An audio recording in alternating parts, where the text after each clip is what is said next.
दोस्तों, पिछले 8 से 10 हफ्तों से पाकिस्तान में सियासी हंगामा आराई अपने उरूज पर है। तो इस साल के आगाज में कह सकता था कि सियासत का हुमा जल्द ही शहबाज शरीफ के सर पर बैठेगा।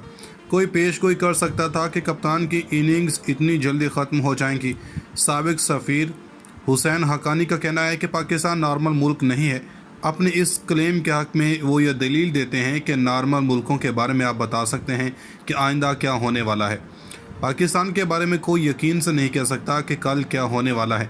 बकौल सीनियर सियासतदान एतजाज़ अहसन, पाकिस्तान के बारे में हतमी पेशगोई सिर्फ माजी के हवाले से हो सकती हैं। हाल ही में जमहूरियत का जो तासुर आम पाकिस्तानी के जहन में उजागर हुआ वह मुस्बत नहीं है। नेशनल असम्बली की खूबसूरत छत पर अल्लाह ताला के अस्माए हुस्ना लिखे हुए हैं। हर इजलास का आगाज़ तिलावत कलाम पाक से होता है, फिर नात रसूल मकबूल सल्लल्लाहु अलैहि वसल्लम पढ़ी जाती है। दोनों के दरमियान हदीस शरीफ पढ़ी जाती है। इस पाकीज़ा आगाज़ के बाद गालम गलोच होती है। फ्री स्टाइल कश्ती और बॉक्सिंग के मुनाजरे होते हैं। जमहूरियत के ज़्यादा हसीन होने की वजह से असम्बली ऐसे बाजार में तब्दील हो जाती है जहां मालो ज़र हर फैसले के असास होता है। लेकिन मैं फिर भी पाकिस्तान जमहूरियत से नाउम्मीद नहीं हूँ, क्योंकि जिन मेंबरान पर ज़मीर फरोशी का इल्ज़ाम लगा इनका तनासुब 12% बनता है, यानी 88% वफा शार रहे। चंद लोग कह रहे हैं कि पाकिस्तान में अरब स्प्रिंग का आगाज़ हो रहा है और अरब स्प्रिंग से इनकी मुराद अंदरूनी जंग व जदल है जिसमें बैरूनी क़ुव्वतें भी कूद सकती हैं। इन्हें इस सारे अमल में एक सुपर पावर मुलविस दिखाई देती है। नौजवान नस्ल अरब स्प्रिंग की रूह रवां थी जो सियासी और समाजी हकूक़ मांग रही थी, आज़ादी इजहार राय की तलबगार थी। अरब नौजवान नस्ल का किरदार कहा जाता है कि पाकिस्तान में कप्तान के नौजवान सपोर्टर अदा कर रहे हैं जो इंसाफ चाहते हैं, मुआशरे से करप्शन के नासूर को खराबी से निकाल देना चाहते हैं। लेकिन यहाँ ये लोग एक अहम फैक्टर को नज़रअंदाज करते हैं कि अरब स्प्रिंग आमराना हुकूमतों के खिलाफ बगावत थी, जबकि पाकिस्तान में 2008 के बाद से जमहूरियत कायम है। अरब ममालिक के मुकाबले में यहाँ इजहार राय की खासी आज़ादी है, यानी जो प्रेशर कुकर वाली सूरत हाल अरब दुनिया में थी वो पाकिस्तान में नहीं है। यहाँ दिल की भड़ास निकालने के ज़राए मुयसर हैं। दूसरा जाविया मुबैना साजिश का है। मेरे जहन में ये बात वाज़ेह है कि अरब स्प्रिंग का आगाज़ सुपर पावर ने नहीं करवाया था, लेकिन जब सुपर पावर ने देखा कि मिस्री नौजवान लड़के लड़कियाँ सियासी और समाजी हकूक़ के लिए मुसलसल नारे लगा रहे हैं, तब यकीनन अमेरिका की हमदर्दियाँ इस आमरीत मुखालिफ तहरीक के हक़ में हो गईं। मगर वो नौजवान जो कप्तान के साथ हैं वो तो अपने लीडर की साजिश वाली थ्योरी पर मुकम्मल एतमाद रखते हैं, लिहाजा अमेरिका मुखालिफ हैं।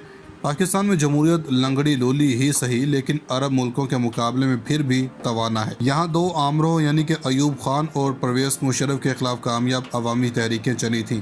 लोग जेलों में गए लेकिन जमहूरियत की पासदारी करते रहे। और सितम ज़रीफ़ी ये कि पाकिस्तान में प्राइवेट मीडिया चैनल एक अस्करी हुक्मरान के ज़माने में आए, इसलिए कि जनरल मुशर्रफ को पता था कि लोग मुख्तलिफ आरा को सुनना पसंद करेंगे।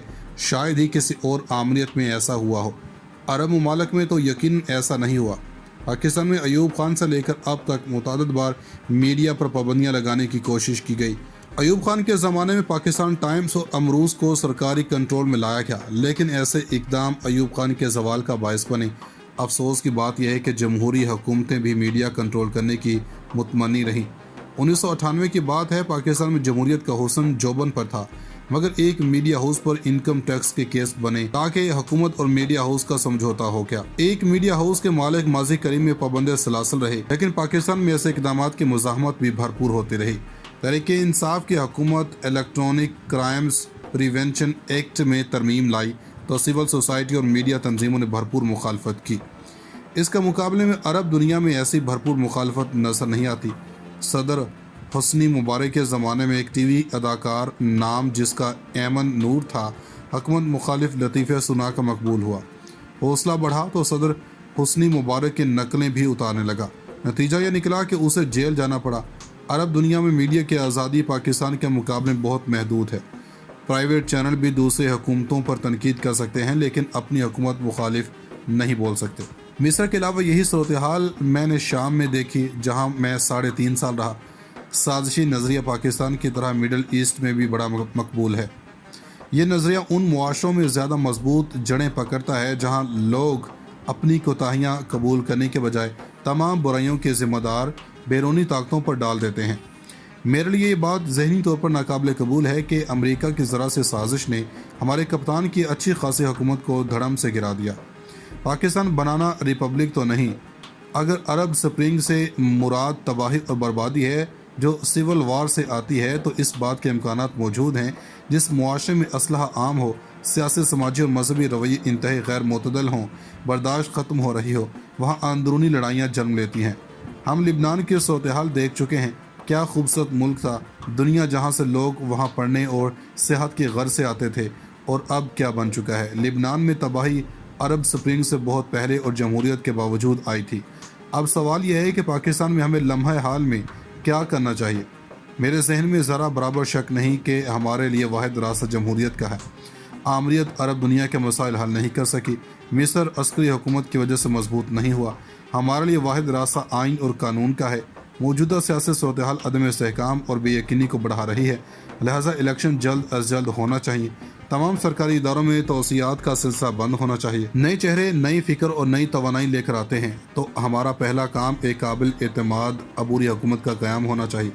ایسے حکومت جو صاف شفاف الیکشن کروا سکے۔ پاکستان کو عرب ممالک والی تباہی سے بچانا ہے تو ملک کو اسلحے سے پاک کریں، لیکن یہ کام اب اگلی حکومت ہی کرے گی۔ بے یقینی اور عدم استحکام معیشت کے دشمن ہیں۔ ملک کو بے یقینی کے دلدل سے نکالنا ہم سب کا فرض ہے۔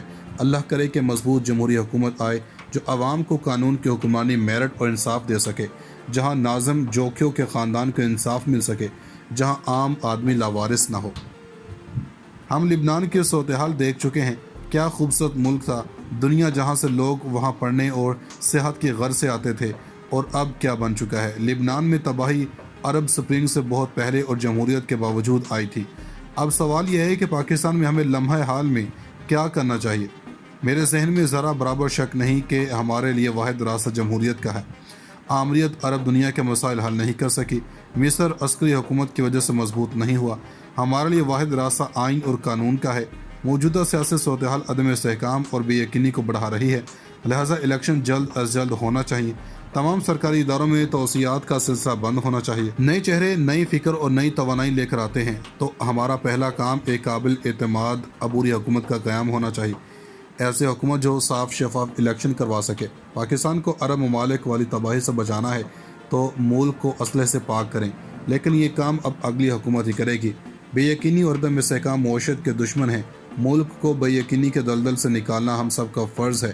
اللہ کرے کہ مضبوط جمہوری حکومت آئے جو عوام کو قانون کی حکمرانی، میرٹ اور انصاف دے سکے، جہاں ناظم جوکھیوں کے خاندان کو انصاف مل سکے، جہاں عام آدمی لاوارث نہ ہو۔